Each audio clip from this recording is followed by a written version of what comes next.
CBS ranked the NBA front offices. Number one front office comes as no surprise. It's Sam Presti and the Oklahoma City Thunder. Oh, I thought the Kings had it. Yeah, they were right there. Except they weren't. They were the exact opposite. Kings are at 30. I was surprised that Golden State was at 17, by the way. I thought Golden State would be higher than that. Yeah, that is a little interesting. Yeah, Kuminga watch really did a number on I it. know, Yeah, honestly. Well, they kind of did hurt themselves a little, not to lie. No, Kyle's spot on there Yeah. because I think we were looking at the Warriors as can do no wrong, and this Kuminga situation completely flipped the script on that. But we also said they made themselves look bad in this whole thing. 1,000%. Well, Also, that Jimmy Butler trade's not looking as good as it did last year. true. Yeah. True. Number 30 is your Sacramento Kings. Here is the blurb. It's pretty lengthy, so stick with me.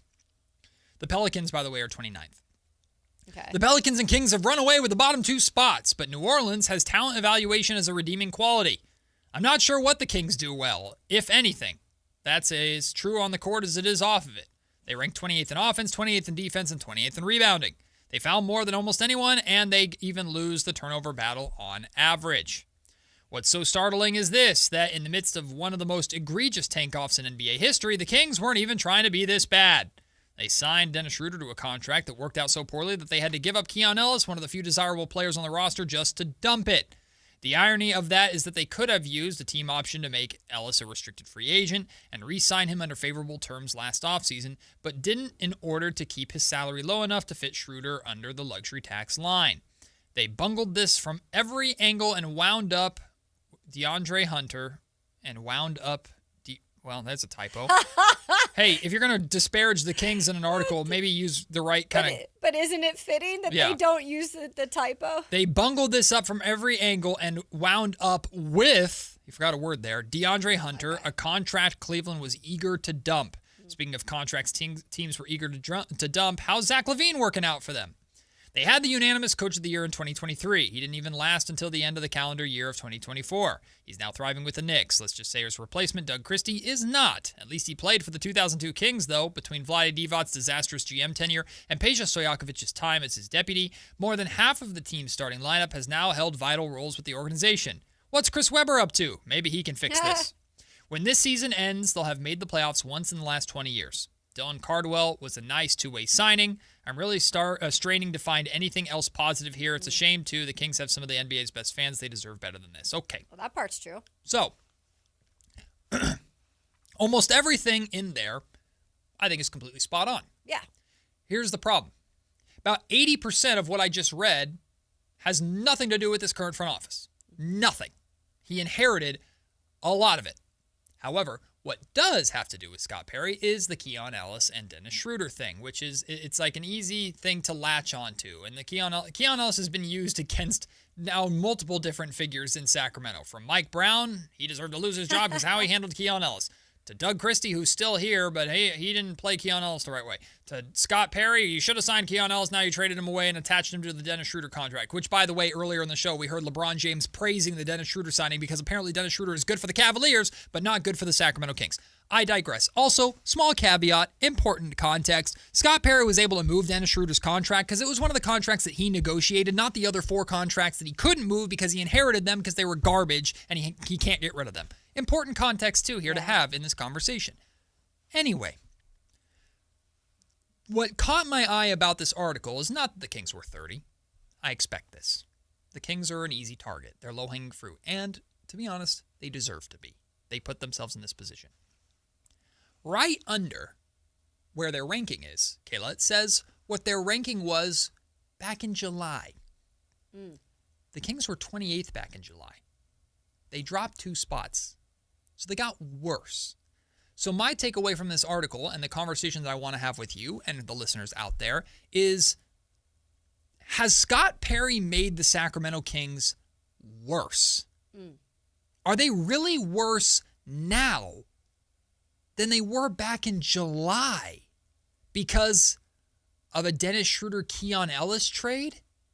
Was Keon Ellis so important and so valuable? Right. And Dennis Schroeder's contract so bad, it wasn't, that they are now, Scott Perry put them from a really, really bad situation to now the worst in the NBA? I don't think so. No, who was, if you don't mind me asking first Sure. before I give my thoughts on this, who was below them in July? So the Pelicans were 30th. Made perfect sense after their draft night. And I Right. do understand the Pelicans, I guess, moving up a tiny bit because at least Derek Queen is good.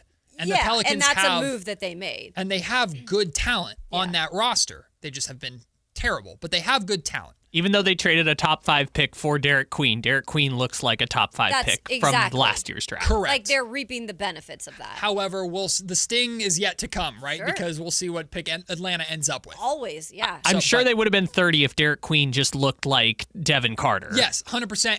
And let's put it this way: if the Kings had Derek Queen on their roster right now, we'd be thrilled. Let's be real. Oh, yeah. And I'm okay even acknowledging that. The other team was the Chicago Bulls. The Bulls. So the Kings Oh, were 28. okay. The Okay. Bulls were 29, which is hilarious because they're basically the same Yeah. team. And the Pelicans were 30. And where are the Bulls now? The Bulls are 28th. Okay. So it's the same bottom look, three. It's just yeah. the Kings have gone whoop to Yeah. the bottom of the line. And I think, look, am I like up in arms about this grade? No. I'm not. Surely not. I'm kind of not shocked that the Sacramento Kings are at the bottom of this report card. Mm-hmm. But do I agree that that's like instantly putting them in the worst front office part of it, of the conversation? No, because I don't think we've given Perry a fair enough shot yet Yeah. to just say you're the worst. Yeah. Like, because you're new and you inherited most of this. Because again, in this blurb, in this write-up about the report card, it was like, so how's that Zach LaVine Exactly. contract It's- looking? Yo, bro, Yep. the Zach LaVine contract ain't Scott Perry's mess. Yep. He got to clean it up. Right. And he's trying right now, but it ain't his mess. Yeah. And I think like that's where it gets annoying when you just automatically always just revert to putting the Kings at the bottom of these lists. Yep. Because they're trying to hold these mistakes that have happened recently. Yeah. Like definitely recently, but they're holding this regime in terms of the front office to the fire. Right. It's like I don't really think that part is fair. And is it enough to say the Schroeder thing? I think, yeah, was it a mistake to probably bring Schroeder in here, but you got rid of him. And you admitted to your mistake. And then the Keon Ellis thing, I just think, again, guys, I think everyone, and I know fans love him here, and I think he'll have a little bit of success like in the playoffs. But we are just like riding that. We are riding that subject way too hard and giving that a little way too much credit to be then putting this into a conversation where, yep, they're the worst in the league because they got rid of Keon Ellis. That's Scott Perry's mistake. He's going to live with it for the rest of his life. Yep. I just think that that's a little too, we're taking that storyline a little too far. Let's be real I here. don't think it's that deep. Let's be real. There is nothing that Scott Perry has done that can be considered detrimental to the Sacramento Kings beyond a blip on the radar. And let me tell you why.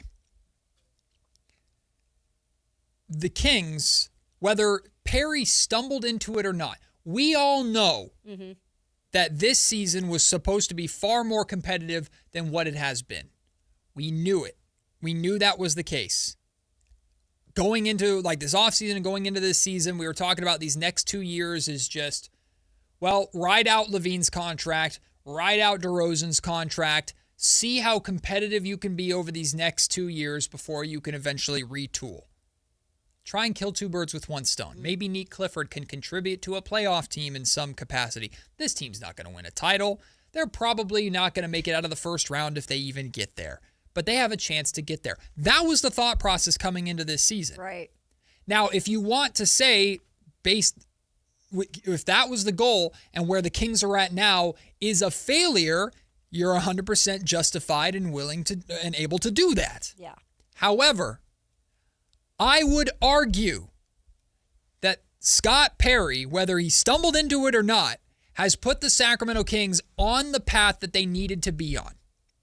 And if you don't want to give Scott Perry that much credit for showing this ownership group and showing this organization that this is a dumpster fire that needs to be put out, torn down, and sent into the sun, if you don't want to give him that credit, but you want to tear him down and take shots at him for moves that he inherited, that he's done nothing since taking over this job but try to move on from some of these guys. Why was he so heavily shopping Malik Monk? Oh, Malik, we love Malik Monk. Malik's a fan favorite. Why is he trying to get rid of a fan favorite? Scott Perry disrespecting Malik Monk. No, Malik is the 4th contract in that group and the only one that he realistically felt he had a shot of moving because he couldn't move DeMar, and he damn sure can't move Domantas Sabonis or Zach LaVine unless he's either attaching draft compensation or getting pennies on the dollar back. Yeah, and you brought up something interesting.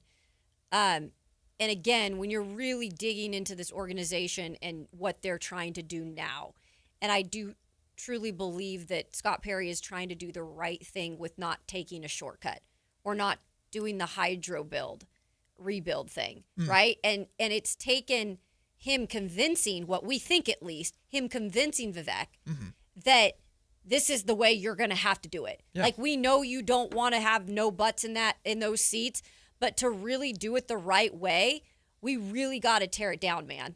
And again, I'm believing that this is what has happened because this all signs point to Scott Perry has kind of convinced Vivek of like, we really have to rebuild. We have to tear it down. That's where I think you have to give the credit to ownership that has been a little stubborn, in maybe ways that they've done things in the past. And I get it because you want to be able to keep butts in the seat. But at some point, you got to do it the right way, and it's really hard to do sometimes. But I think you have to start to give credit, like you mentioned, to Perry for the convincing to do it this way. Yeah. I think what this season will go down as, and Perry's offseason before this season will go down as, is a necessary evil. Fine, I'll take this job, and you've given me no option when it comes to these contracts. I've inherited these, and there's nothing I can really do about them. So if you brought this move in, you made this Zach LaVine move for the sole purpose of trying to be competitive enough to be a play-in team and sneak into the playoffs for the next 2 years or whatever, fine, we'll play ball to that, and we'll see how it goes. Yeah. Oh, it went about as terrible as it possibly could. Yep. Good. Yep. Good. Let's stop fooling ourselves that this is anything remotely positive and acknowledge it for what it is. A steaming pile of you know what. Like, in order to fix the problem, you have to acknowledge there is a problem. And I'm not talking about the fan base. This fan base has known there's a problem for a long time. You had to convince the guys up top that this was a problem. I'm not saying that Scott Perry intentionally brought in Dennis Schroeder and didn't pay Keon Ellis to sabotage this organization into being as bad as they possibly could be. I don't think Scott or anybody expected this team to be this bad. But what Scott is doing is recognizing what needed to be recognized, making the appropriate pivot, and doing what he could do to pivot in that way, which was trade Dennis Schroeder and Keon Ellis, bring in a player in DeAndre Hunter who there's no long-term financial commitment to, that gives you a look at what type of player you're looking for to pair next to Keegan Murray. He gave Keegan Murray a contract. I guess time will tell whether or not that's a bad contract or not, but it makes sense for Keegan to be a part of the future of this team. Damn it, he's the only future this team really has right now outside of the rookies that he drafted. You can't get rid of everyone. Like, Scott Perry's doing what he's supposed to be doing here. I just think it's too early to be saying like he has done a great job or he hasn't.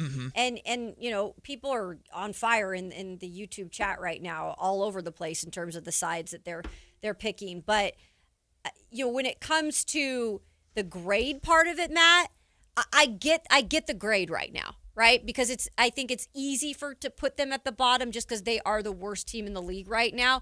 But to say the grade is directly connected to the job that Scott Perry has done, the front office has done, I don't agree necessarily with that. Because I just think it's like you're not giving credit where he has done things, and you're just putting him at the bottom because you're the worst team in the league. So I'm looking something up here because I want to make sure this is correct. Yeah, this is this season, right? Because a guy that we've already gone back and forth with in our YouTube comment section, and we love it, by the way. Like, if you disagree, you want to get involved in the conversation, like, keep it respectful, but be involved. and that's Kings GM. Russell, Kings GM. I would hope that maybe you can work in the front office, I guess. He said, what? Literally everyone with a brain expected this team to be bad. Let me read to you the win projections for the Sacramento Kings coming into this season from ESPN. This is ESPN's win projections for the 2025-2026 season, published on October 8th of 2025, right before the season started. The Sacramento Kings were projected to have the 10th most wins in the NBA at 43.5. The over-under total was set at 34.5. So, look, I didn't think this team was going to be very good either in the grand scheme of competitive enough to matter.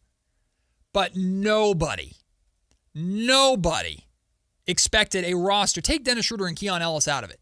Nobody on the planet expected a roster of Russell Westbrook, DeMar DeRozan, Zach LaVine, and Domantas Sabonis to be the worst in franchise history. Yeah. Nobody did. So make sure we keep that context in mind. Again, I'm not saying that Scott Perry deserves credit for, wow, you made this team terrible. Good job. That's not what we're doing here. Mm-hmm.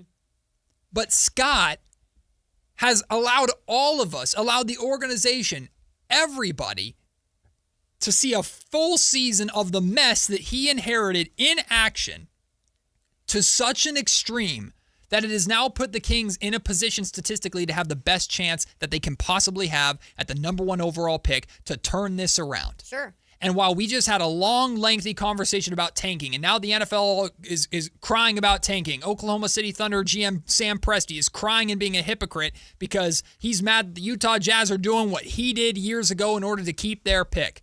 But the Utah Jazz and the Sacramento Kings are not in the same boat. The Utah Jazz are trying to lose games to maintain their pick. Exactly, the Sacramento Kings just suck. And Scott Perry allowed them to suck so that hopefully they can move in the right direction finally. Yeah. Again, you don't have to celebrate him for that. No. But we can't be tearing him down for the moves that he inherited when we all knew it was going to be, at best, mediocre. And I think right now, remember, he has a draft class. Yes. We forget, he has had a draft class. And while it wasn't the sexiest draft class because you didn't have, a high pick, I would probably say if you're out here being naive to the fact that you can't give him any credit for the players he's drafted and what they've at least been able to show in development this year, then that's just you're blinding yourself to anything good that he's done. Because I think that these players, yes, they're still developing, but they've shown some bright spots in a really, really bad year with a really bad roster. Yeah. And I do expect more growth to come, which I think we're going to have a conversation tomorrow about how important it is even for Doug Christie in the growth of these youth. Yes. So we'll have that conversation tomorrow. But I think Perry will ultimately, his first big judgment move, that we can really start to say, okay, let's start to really say, could this be the GM for the future, or is this maybe not? Because this pick this year is going to put a target on him. Oh, for sure. 120%. Everything this summer is going to be... And you're right, everything in terms of this summer. Yeah. And we're kind of rolling it over, and sometimes that is a little bit iffy to do when you're rolling everything into one time period because you couldn't get some of these major contracts off the books, and now you're rolling that into summer too. But that's the job of the GM. Yep. And if he impresses us this summer, then maybe we're having a different conversation. Last summer, Scott Perry was handed a broom, a dustpan, and duct tape. This summer, he's being handed a sledgehammer and concrete to build something new. That's what he's being handed. Yep. I don't think anybody right now should feel 100% confident or even remotely 100% confident that he's the right general manager and he's going to be the right guy for the job. I have no idea. We don't know. Sactown Tony puts it well in the comment section. Overall, I give Perry a meh grade. Some okay, some bad. Basically what any meh GM could do. Perfectly fair. Yeah. I can't say anything different. We will see what the summer brings, what he can do, and there is a ton of pressure on him this summer, not just with the draft pick, but beyond that, what he does with some of these contracts. How does he avoid rolling the same core group of overpaid veterans into next season where Doug Christie has to spend another 5 months balancing how do I make them happy with the minutes I have to give them versus how do I make my rookie the center of attention and start to build this team the right way so I don't waste another season and probably lose my job at the end of it if I even make it that far. Right? That's all still to come.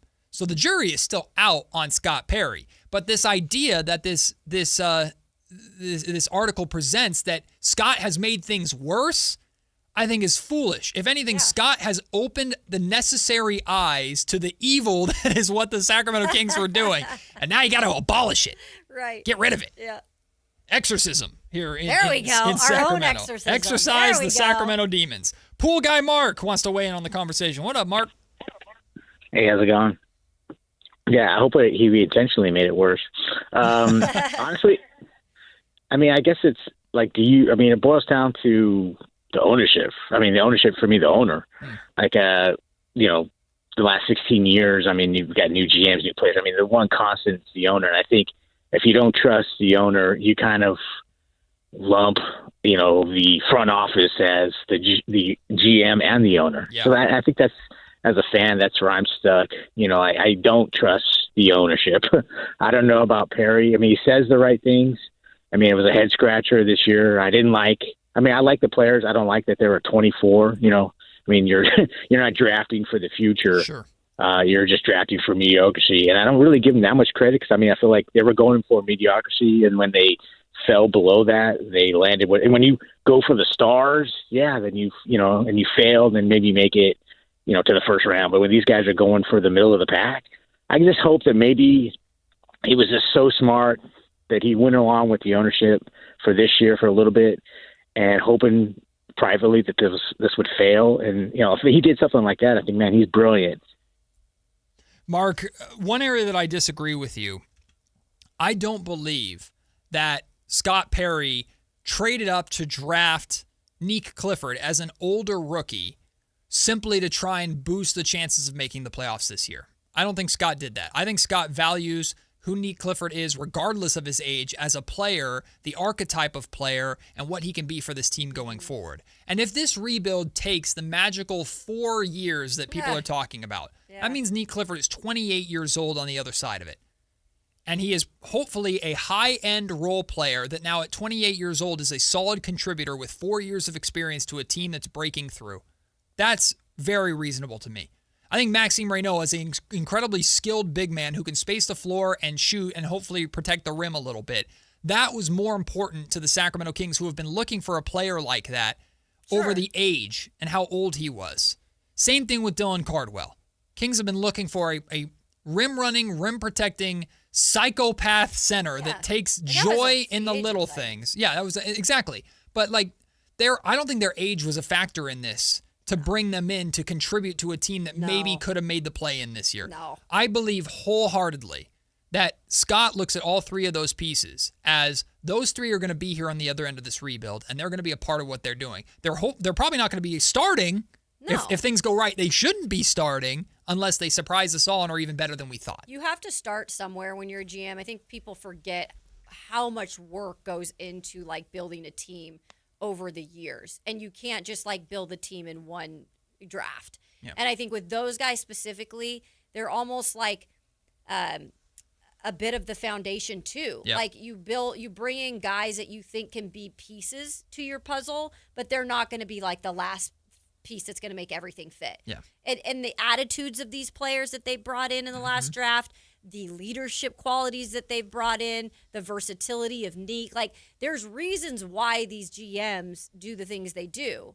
Hopefully the reasons work out for these three players specifically, but it's not to instantly have play-in success this year. And this is why context is important too, y'all, because Scott Perry not only inherited all these bad contracts, he took over the job in a summer where the Kings didn't have a first-round pick.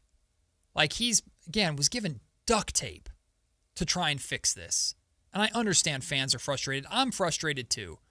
But Perry does not deserve the venom that I see him getting nationally and locally for a lot of this stuff. We'll take the break. Speaking of venom, Michael Irving Oh gosh. Apparently He he's went got off, some man. He's got some venom about Santa Clara and the Bay Area hosting what did the Super Bay Bowl. Area do to him? I don't know. He had a bad experience, let me tell you. We'll hear what he had to say. Plus, if you want to continue this Kings conversation and jump in, the phone lines are still open, 916-339-1140. You're listening to Matt and Kayla on Sactown Sports.